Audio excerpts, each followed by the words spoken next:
हर हर महादेव।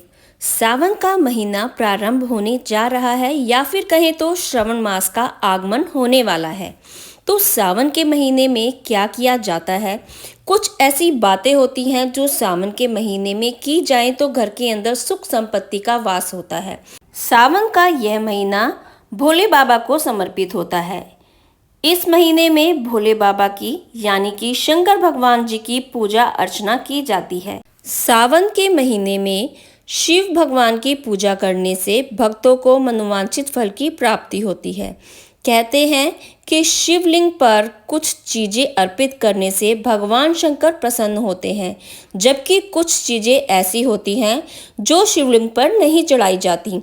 तो ऐसी क्या चीजें होती हैं जो शिवलिंग पर नहीं चढ़ाई जाती, और कुछ ऐसी चीजें जिसके चढ़ाने से भगवान शिव आशीर्वाद देते हैं और भगवान शिव की पूजा अर्चना करके व्यक्ति को शुभ फलों की प्राप्ति होती है।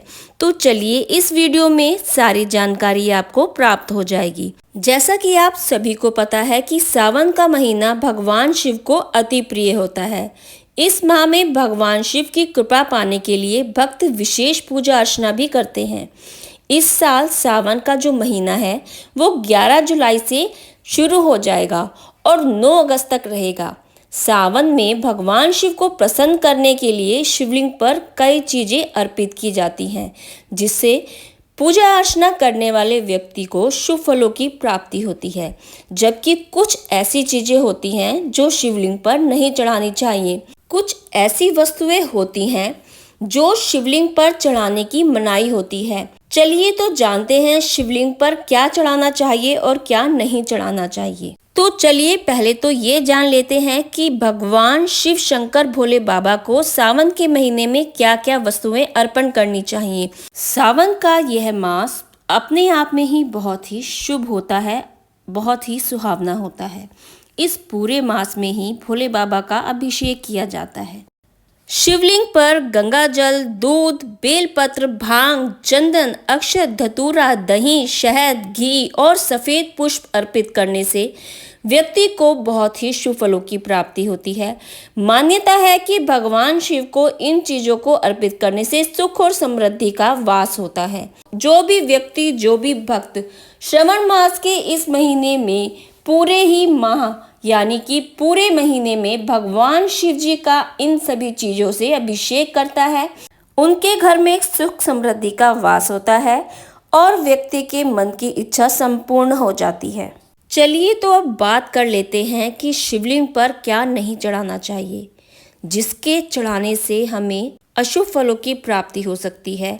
तो कई चीजें ऐसी होती हैं जो शिवलिंग पर चढ़ाने की मनाही होती है। तो शिवलिंग पर कुछ चीजों को अर्पित नहीं किया जाता। तो शिवलिंग पर सबसे पहले तो तुलसी पत्र अर्पित नहीं किया जाता। शिवलिंग पर केतकी के फूल भी अर्पित नहीं किए जाते। शंख में जल भरकर भी शिवलिंग पर अभिषेक नहीं करना चाहिए। चमेली के फूल भी शिवलिंग पर नहीं चढ़ाने चाहिए। लाल रंग के पुष्प भी शिवलिंग पर नहीं चढ़ाए जाते।